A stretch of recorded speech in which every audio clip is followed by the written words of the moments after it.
Dear student, आज हम BSc part first paper second algae lichen and bryophytes में Riccia sexual reproduction को continue करेंगे। रिक्सिया पिछले लेक्चर में हम पढ़ चुके हैं कि रिक्सिया एक हिपैटिक ऑप्सीडा का मेंबर होता है और इस का जो थैलस जो है वो डॉर्सिवेंट्रल फ्लैटेड है, डाइकोटोमिकली ब्रांच्ड होता है और इसकी डॉर्सल साइड पर ही जो है वो सेक्सुअल ऑर्गन्स प्रेजेंट होते हैं। रिक्सिया में सेक्सुअल रिप्रोडक्शन एडवांस प्रकार का मिलता है और इसमें advance type of sexual reproduction होता है, जैसे हम उसको ओगेमस कहते हैं। पिछले लेक्चर में हम पढ़ चुके हैं कि सेक्सुअल रिप्रोडक्शन रिक्सिया के अंदर 3 टाइप्स का होता है, आइसोगेमस, एनाइसोगेमस एंड ओगेमस। उसमें जो मेन एडवांस टाइप का जो सेक्सुअल रिप्रोडक्शन इसमें ओगेमस प्रकार का होता है। ओगेमस के अंदर हम देखते हैं कि इसमें फीमेल रिप्रोडक्टिव ऑर्गन और मेल रिप्रोडक्टिव ऑर्गन दोनों होंगे, एंथ्रिडिया और आर्चिगोनिया दोनों प्रेजेंट होते हैं। ये जो सेक्सुअल ऑर्गन्स हैं ये डॉर्सल साइड पर प्रेजेंट होंगे। मीडियन ग्रूव के पास में ये एक्रोपिटल सक्सेशन में एक्रोपिटल इनका अरेंजमेंट होता है और ये इनमें मेल एंड फीमेल इसी डॉर्सल साइड पर मीडियन ग्रुप के पास एक्रोपिटल सक्सेशन में एम्बेडेड होते हैं। रिक्सिया थैलस जो है इसके अंदर आर्चिगोनिया जो है, जैसा हम थैलस के अंदर हम पिछले डायग्राम में देख चुके हैं कि जो फीमेल रिप्रोडक्टिव ऑर्गन आर्चिगोनिया जो है उसको वो उसके 3 पार्ट्स होते हैं, वेंटर, नेक और नेक का पोर्शन ऊपर का नेक कैनाल से पाई जाती है तो ऊपर का पोर्शन नेक होता है। नेक का पोर्शन जो होता है वो थैलस के बाहर निकला रहता है। रिक्सिया के थैलस में दोनों प्रकार की स्पीशीज मिलती हैं। रिक्सिया थैलस का इसके डायोशियस स्पीशी भी है, मोनोशियस भी होती है। डायोशियस के अंदर male and female reproductive organ दोनों ही प्रेजेंट होते हैं और ये प्रेजेंट होती हैं रिक्सिया डिस्कॉलर के अंदर, रिक्सिया पर्सोनिया के अंदर, रिक्सिया कार्टिसाई आदि जातियां जो होती हैं वो डायोशियस स्पीशीज होती हैं। और इसी तरह से मोनोशियस स्पीशीज जो होती हैं इसकी रिक्सिया ग्लाइका, रिक्सिया पेंडाई, ये जातियां इसकी मोनोशियस स्पीशीज होती हैं। तो जब हम रिक्सिया के अंदर हम देखते हैं कि दोनों प्रोडक्शन में एंथ्रिडिया आर्चिगोनिया दोनों प्रेजेंट होती हैं, तो आज हम स्टडी करेंगे development and structure of antheridium.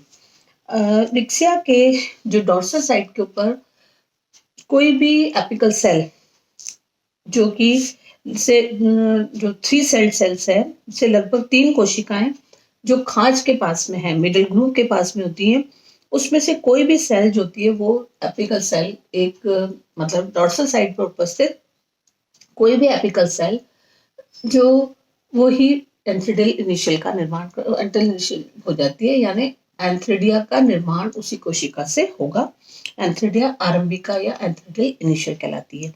और ये इनका जो डिवीजन होता है, ये डिवीजन क्योंकि ये सरफेस सेल ही डिवाइड हो रही है इसलिए इसको सरफेस डिवीजन भी कहते हैं, डेवलपमेंट भी कहते हैं। और इसमें ही जब ये सरफेस सेल जो होती है इसको हमने एंथ्रिडियल सेल कह दिया। अब ये एंथ्रिडियल सेल जो होती है इस एंथ्रिडियल सेल के पास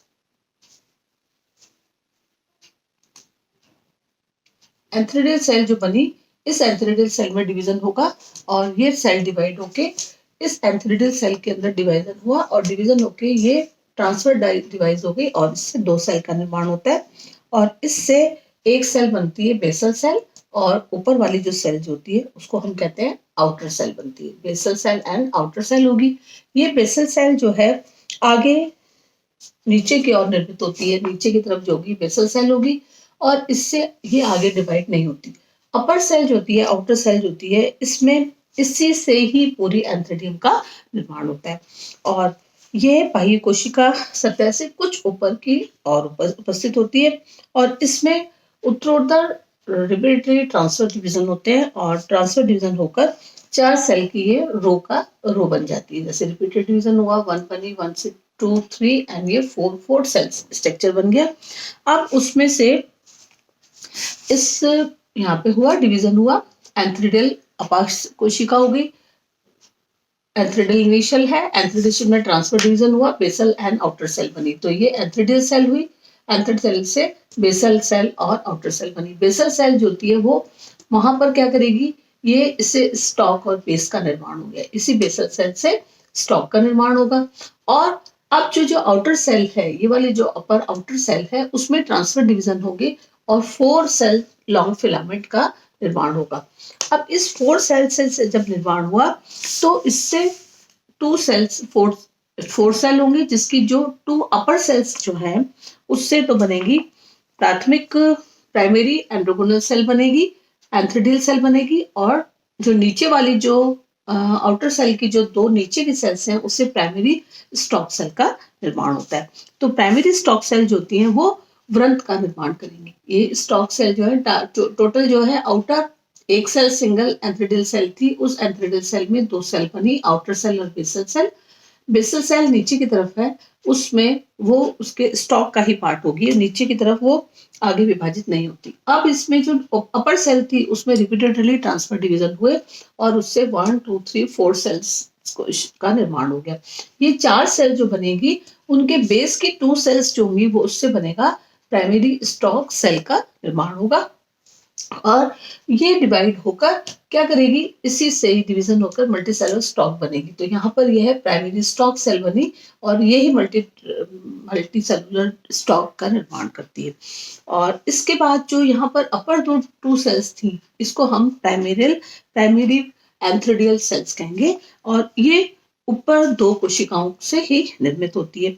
इनमें वर्टिकल डिवीजन होगा और वर्टिकल डिवीजन होके फिर उसके समकोण पर डिवीजन होगा, यानी पहले वो ऐसे वर्टिकल फिर उसके समकोण में डिवीजन होगा। इस प्रकार से कुल मिला के यहाँ पर 4 कोशिका युक्त 2 टायर्स का निर्माण होता है। तो यहाँ पर हम देख रहे हैं कि अपर 2 सेल प्राइमरी एंथ्रेडियल सेल एक दूसरे के समकोण पर 2 वर्टिकली डिवीजन होगी, उससे 2 टायर्स बनेंगे और उससे वो 8 सेल का निर्माण हो जाएगा।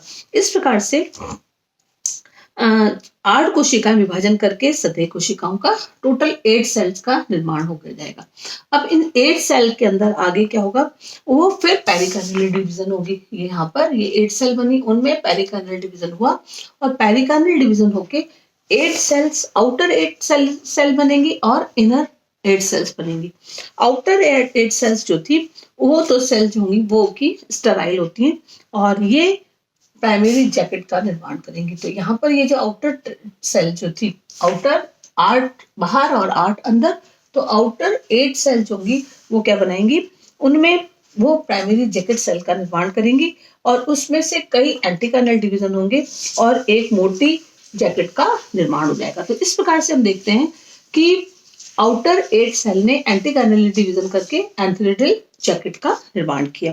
अब हमारे पास जब ये 8 सेल्स में से हमने देखा था कि यहाँ पर पेरिकार्नियल डिवीजन होके आउटर 8 बन गई, इनर 8 सेल जो होंगी उनसे क्या होगा, इनर 8 सेल जो बनी उनमें वो आगे जाके डिवाइड होके इनर सेल ही एंथ्रेडिया का निर्माण करती हैं।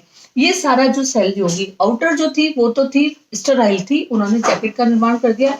इनर सेल्स के अंदर रिपीटेडली एंटीकार्नल डिवीजन होंगे और कई सारे उसमें एंटीकार्नल होंगे, पेरिकार्नल डिवीजन होंगे, एक दूसरे में वर्टिकल डिवीजन है, फिर उसके ट्रांसफर डिवीजन होंगे। तो इस प्रकार से ये बहुत सारी एंड्रोगोनल सेल का निर्माण हो जाएगा।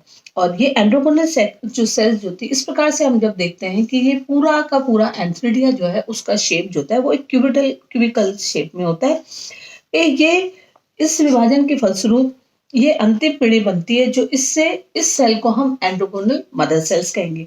इन कोशिकाओं के अंदर फिर जब तिरछा विभाजन होता है तो तिरछा विभाजन होकर हर एंड्रोगोनल मदर सेल से एक एंथ्रोजॉइड का निर्माण हो जाता है। तो इस प्रकार से हम देखते हैं कि इनर प्राइमरी एंड्रोगोनल सेल्स में कई तलों में विभाजन हुआ, इससे क्यूबिडल एंथ्रोजॉइड सेल्स का निर्माण हुआ। ये लास्ट टाइम है, इससे एंड्रोगोनल मदर सेल बनी। एंड्रोगोनल सेल से एंड्रोगोनल मदर सेल, उनमें डायगोनली डिवीजन होगा, त्रिकोणीय डिवीजन होके बायफ्लैजिलेट हर जो एंथ्रेडियल मदर सेल थी उससे एक एंथ्रोजॉइड का निर्माण हो जाएगा। तो इस प्रकार से हम देखते हैं कि डेवलपमेंट एंथ्रेडिया में कैसे हुआ। स्टार्टिंग में एक बार वापस रिवाइज करती हूँ कि अपर सेल कोई भी मिडिल ग्रुप के पास में कोई भी सेल थी, सिंगल एक सेल जो सतही एपिकल सेल थी, उस एपिकल सेल में डिवीजन हुआ और वो सेल एंथ्रेडियल सेल कहलाएगी। वो डिवाइड होकर पूरा एंथ्रिडिया बनाएगी। तो एंथ्रिडियल इनिशियल ये बन गई। इस एंथ्रिडियल इनिशियल में ट्रांसफर डिवीजन हुआ, वो 2 सेल बनाएगी, बेसल सेल और आउटर सेल। और ये बेसल सेल और आउटर सेल जो बनी, इस सेल के अंदर बेसल सेल जो थी उससे स्टॉक, वो उस बेस बना देगी, स्टॉक का बेस, उसमें आगे डिवीजन नहीं होंगी। आउटर सेल ही डिवाइड होगी और वो रिपीटेडली डिवीजन करके 4 सेल 4 सेल का फिलामेंट बना देती। इस फिलामेंट में 2 सेल्स अपर सेल है, 2 लोअर है।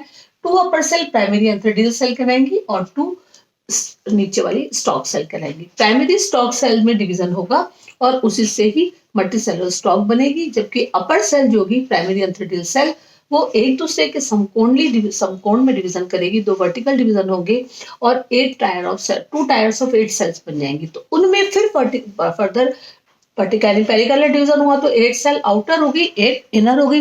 8 सेल के अंदर एंटीकार्डियल डिवीजन करके आउटर एंथ्रेडियल जैकेट बन जाएगी और ये स्टेराइल सेल्स होती हैं। जबकि अंदर वाली सेल्स जो थी, जिसको हम प्राइमरी एंडोगोनल सेल्स कहते हैं, उनमें कई सारे डिवीजन होंगे, कई तलों पर विभाजित होगी और एक क्यूबिडल एंथ्रिडिया का निर्माण होगा। इस एंथ्रिडिया के अंदर जो एंथ्रिडियल एंडोगोनल सेल्स थी, उनमें आगे अंतिम जब डिवीजन होगा तो वो एंथ्रिडियल मदर सेल बनाएंगी। उसी एंथ्रिडियल मदर सेल से में जब डायगोनल डिवीजन होगा, उसी से हर एक से एक बाइफ्लैजिलेट एंथ्रोजॉइड का निर्माण हो जाएगा। तो इस प्रकार से हम देखते हैं कि जब एंथ्रोजॉइड जो सेल बन गया, एंडोसाइट्स जो बन गए, एंडोसाइट मदर सेल्स जो होंगी, उस एंडोसाइट में एक बड़ा सारा न्यूक्लियस होता है और डेंस उसमें साइटोप्लाज्म में पाया जाता है। इसके अंदर एक बेफलोप्लास्ट भी निर्मित होता है और उसी बेफलोप्लास्ट आगे जाके तंतु का फिलामेंट बना देता है। तो इस प्रकार से हम देखते हैं कि किस प्रकार से बाइफ्लैजिलेट एंथ्रोजॉइड का बेफलोप्लास्ट जो होता है, उसी से ही फ्लैजिला बना। और फ्लैजिला जो होती है ये इसका जो न्यूक्लियस होता है एंड्रोजॉइड्स का, वो हेमोजेनस होता है। इसमें न्यूक्लियस भी प्रेजेंट होता है। अब जब एंथ्रोजॉइड मैच्योर एंथ्रोजॉइड हो जाएगा तो उसका वास्तव में शेप कैसा होगा, वो बाइफ्लैजिलेट होता है और इसके बाइफ्लैजिलेट है और उसके फ्लैजिला अंडर से कॉइल्ड होते हैं। अधिकतर हिस्सा उसका बेफलोप्लास्ट और न्यूक्लियस से मिलकर बना होता है। और जब हम मैच्योर एंथ्रिडिया के स्ट्रक्चर देखते हैं तो उसमें ये स्टॉक है और उस स्टॉक के अंदर ये स्टॉक है और बाहर की तरफ एक मल्टीलेट क्यूबिडल इसका शेप होता है।